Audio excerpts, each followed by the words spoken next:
Hi friends, ఈరోజు Friday మన హైదరాబాద్ దమ్ బిర్యానీ కువైట్లో మీ కడప కువైట్ కుర్రాడు ఒక ఎగ్గు, చికెను, మజ్జిగ, చట్నీ, పాయసం, అందులోకి కర్రీ, తినడానికి అప్పలం. చూడండి, ఫెంటాస్టిక్. ఎగ్ ఇచ్చారు, ముక్కలు కూడా మంచిగా ఇచ్చారు, మంచి సాఫ్ట్గా ఉడికాయి ముక్కలు కూడా. చూడండి, చాలా మంచి సాఫ్ట్గా ఉడికాయి.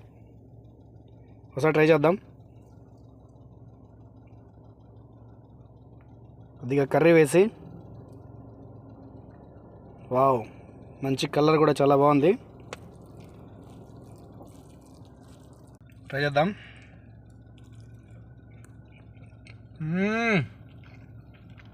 ఫెంటాస్టిక్ ఫ్రెండ్స్, అద్దరిపోయింది. స్పైసీగా ముక్క కూడా చాలా బాగా ఉడికింది, అద్దరిపోయిందండి.